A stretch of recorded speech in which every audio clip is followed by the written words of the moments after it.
What's up, guys? We're back with another episode of That Dynasty Show. I am Tyler Beck, one of your co-hosts, here with my co-host, Mikey Dominic Ozwowski. We are excited to bring you another good one today. We're going to be grading one of your Dynasty teams, and this is a stacked one. So we're excited to get into it, and there's probably not going to be much debate coming from you guys in the comment sections. This team is loaded. Yeah, the team that we're about to look at. First off, thanks for my middle name. No one ever calls me by my middle name no more. Well, I love you. Um, but dude, this team, this guy that commented, holy stacked. He finished his comment with, "Do you think we'll be a championship team by 2025?" I had a really hard time telling him, dude, I would guarantee you 2 championships between now and 2025. Your team is fucking stacked. Yeah, there's literally no questions with this guy. So I'm gonna start sharing my screen. Let's see how do I do that. Activities, I guess. No. Ah, here we go. Present your entire screen. Allow. All right, you're looking at what I'm looking at. Yep, I can see it. All right, so we're gonna start off. Well, let's see. All right, so it looks like this is a 1 QB league. It's quarterback Kyler Murray. His running back room is Brees Hall and Travis Etienne. Huge wins.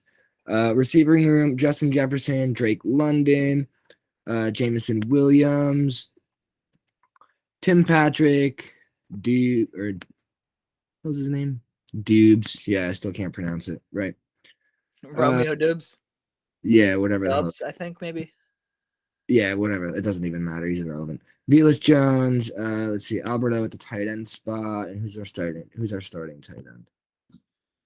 Herb Smith. Okay. So then we can go down to the Capitol.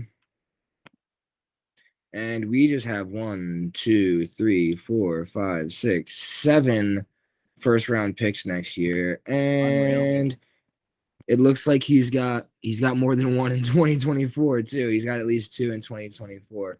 So what do you think, Mikey?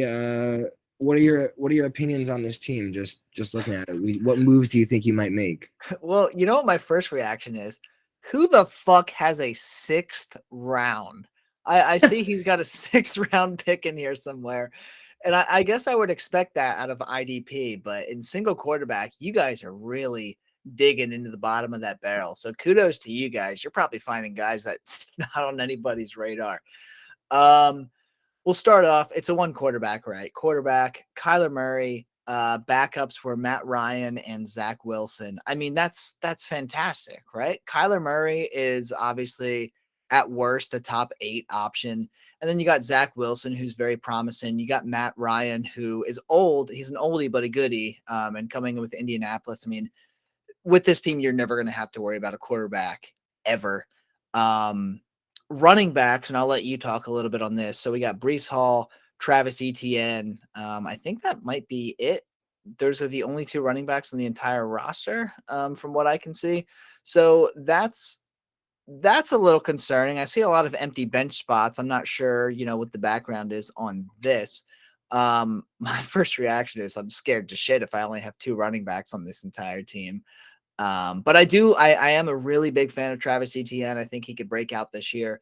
Obviously we didn't get to see him last year with the injury that he incurred, but James Robinson is probably not going to be back very early. Maybe like 3rd or 4th week. We're thinking, I know I saw some reports that he could be back by training camp, but there's no shot that James Robinson is practicing by training camp. So the ETN to Trevor Lawrence to ETN connection is going to be very real. Good chance to break out. And then Brees Hall, I'll let you talk a bit about him, Tyler, because I'm going to rebuttal you a little bit. I'll give you that heads up right now. I like Brees Hall, but I don't love Brees Hall like you do. I mean, deal for me. I mean, as you can see, he's projected only 10 points this year. I'll call it. Shh. Relax over there. Sorry, dog's going crazy. I'll call it straight up BS. 10 points a year, my buttocks. Give me. I mean, this guy. 10 points in week 1, not for the year. I mean, even in week 1, I don't see that happening. I mean, this guy's going to be a workhorse straight off the bat. I know you talked about it the other day. You think the workhorse role is gone. I agree with you, it's fading, but I think there's certain guys that just demand that volume. I think Brees Hall is going to be one of those guys. I think Travis Etienne is going to be one of those guys. I mean, he slid so far. He's easily a buy low target for me. Travis Etienne. I mean, he's kind of consensus. He's in that tier with like Cam Akers, J.K. Dobbins. I'm taking him over both of those guys easily. No questions asked. But I mean, Brees Hall, this running back room is just like I don't even mind him not having a backup right now because the bye weeks are week 10 and week 11, and he's got 7 or 8 first round picks next year. I forgot the count, but like he's gonna be able to buy whoever he wants in the middle of the season. Yeah, he'll get at least 3 of the guys that we went over in our video the other day between Bijan, Gibbs, who else was there? Tank Bigsby. You know, like there's 5, potentially 6 first round running backs in the 2023 class. So this guy's going to be able to very easily address the running back position within the next 11 months. Yeah, and I mean, I think that like for me, there's just no reason to go buy a running back right now. Like wait until the season, see who gets hurt in preseason. Wait and see what teams fall out of contention in your league. You know, maybe there's a team that thought they were like middle of the pack. They're holding, you know, guys like I don't know, Aaron Jones or Saquon or Dalvin Cook, Eckler, Joe Mixon, these guys, you know, that tier who if all of a sudden they're out of contention, they're thinking that they got to get rid of these guys. You can sell them a late 23 first this Yeah. year to go win your championship this year, get a stud running back if one of these guys gets hurt, and you still are left over with 6 or 7. Again, I don't even feel like counting because my eyes got tired scrolling down that 2023 first. It's a shit ton of first round picks these guys got. Yeah, and I'm just getting jealous every time I look at it. So I don't even want to go back and look at the picks. But I mean, like you can do literally whatever you want with those picks. It's so hard for me to touch this team right now, even with no bench depth because it's so good and it's like you have so much draft capital that it's like I'm willing to take those spots this year where let's say Justin Jefferson's hurt or on a bye week and we're starting, let's see who's his start Tim Patrick, take the friggin' 13-point hit that week. You know, it's like for this year, it doesn't matter. These guys are all young and they're all studs. He's got if you were looking at, well, I guess let's talk about one quarterback drafts, right? He's got 1, 2, 3,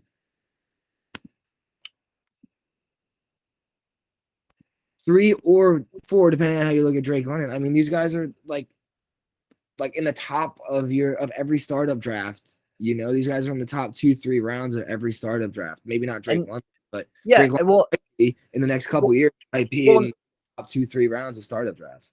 And that's the thing. Drake London is going, top 3 in rookie drafts this year. Jameson Williams is going top 5 in rookie drafts this year.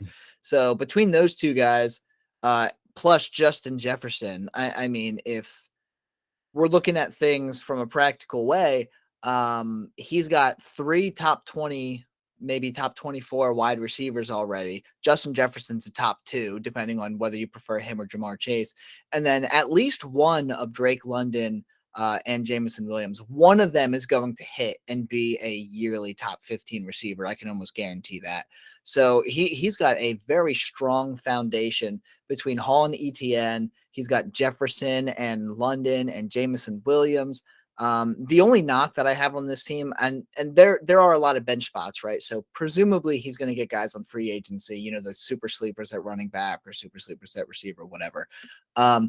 The only issue that I have with this team for 2022 is, well, one, this isn't a championship team, right? It's a potential contender. Maybe you could sneak in as the 5 or the 6 seed, but this is a very middle of the pack roster for this year. But I think this person knows that because they have all those picks in 2023, right? Like this is a this is a 2023 and beyond team, and that's perfectly fine. The only issue I have is at tight end. And I did believe in Jalen Weidermeyer a lot before the draft process, but he went undrafted, had an abysmal combine. He is in Buffalo as like the 3rd option at absolute best. he's not going to see the field, right? He's a pipe dream at the tight end position. Then you have Irv Smith, who's been in the league for a few years, but he hasn't actually done anything yet.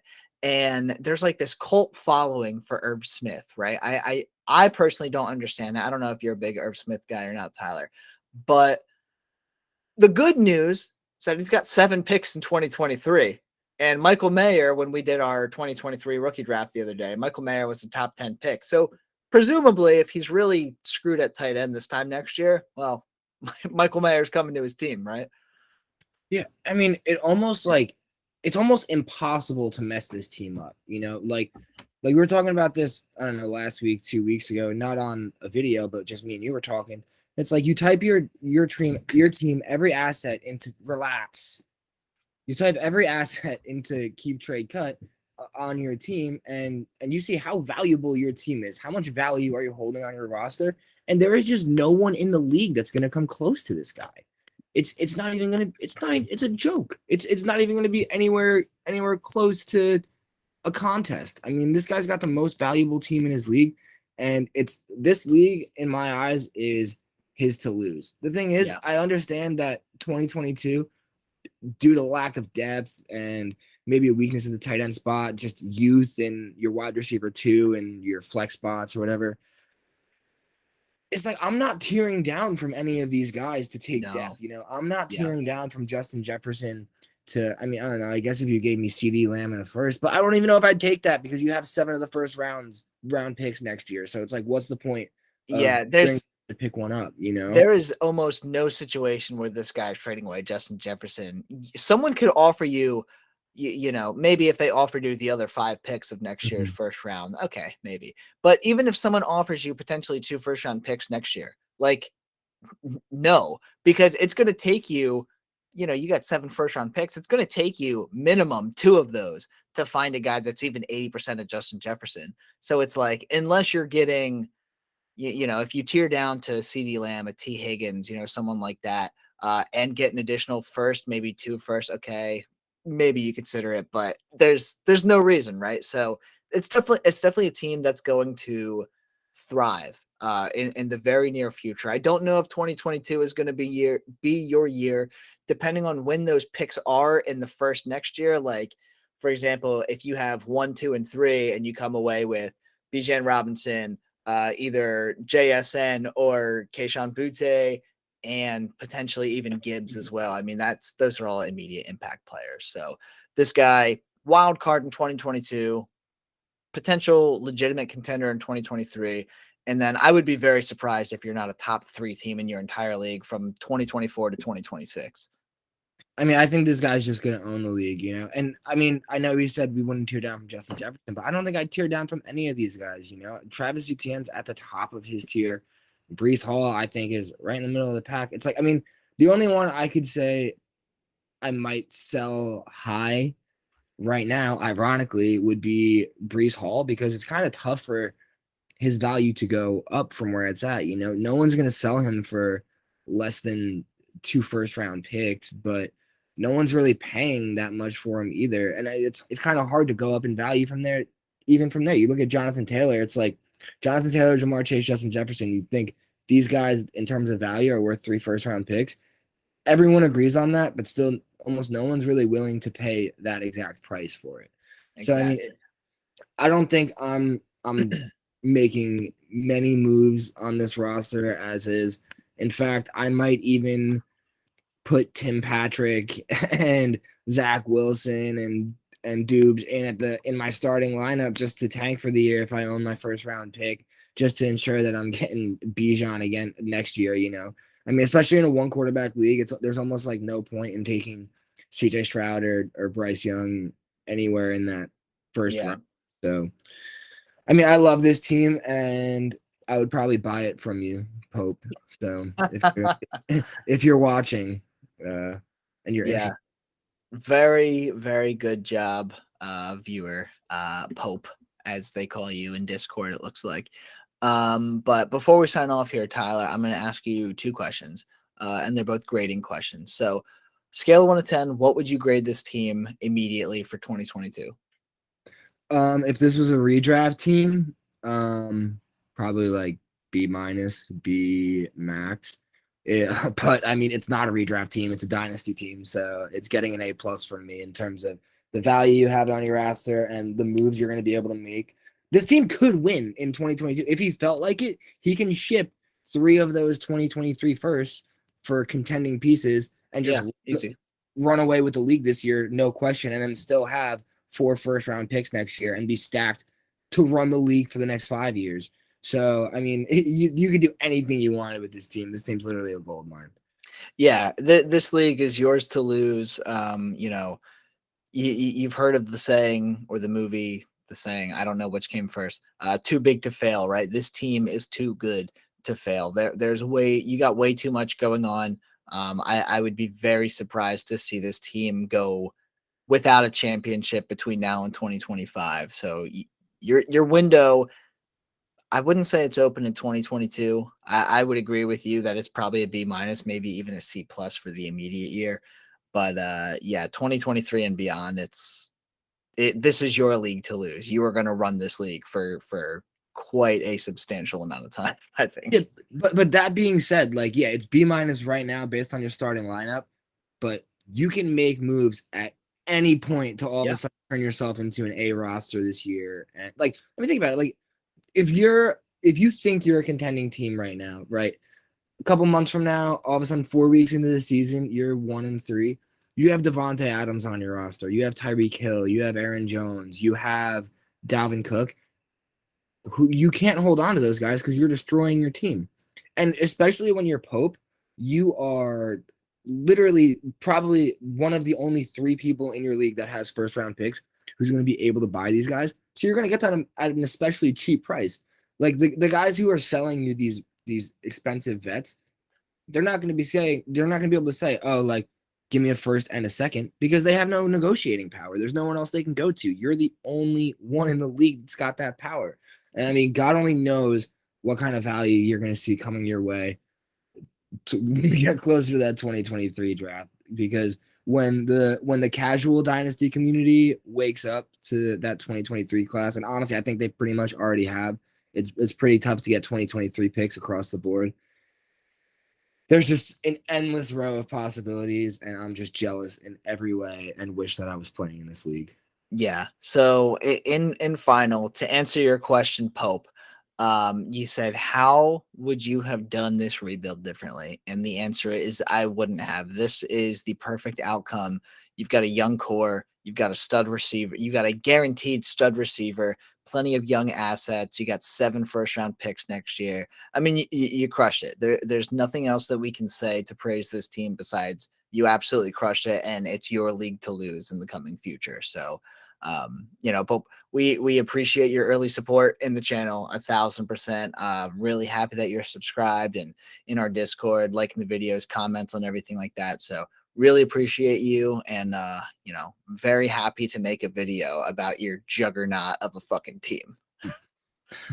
And it's funny because I almost like I don't know, I just keep going back to the fact that like I'm jealous of this team and we say like what would I have done differently? Like I would have done a lot of things differently, but my team wouldn't have turned out as good as this. Yeah, So so it's like I don't have any advice to give here, you know. It's like I should be bowing down to you, my friend. I really should. exactly. And I mean, we don't know the background, right? Like if we're looking at it this time last year, when Christian McCaffrey was healthy, if you sold him for just 1 first round pick, I'd be like, all right, buddy, what did you do? But we don't have that context. But it looks like you did a pretty damn good job. Yeah, I mean, Um, for all we know, this could be a 6 team league and we could just be giving you terrible advice and it's yeah, like the team. So, you e- know, but we didn't get that context, so all we see is one quarter. But yeah, I mean, just good job. We can we can exactly. we can cut it there. Exactly. But yeah, so I think that's gonna do it here for us on this video.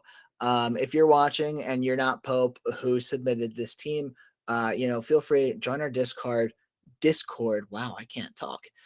Join our Discord and submit your teams. We would love to make videos on them, grade them, give you some advice.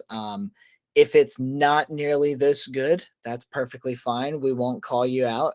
We won't say your name if you don't want us to. Just, you know, disclose that.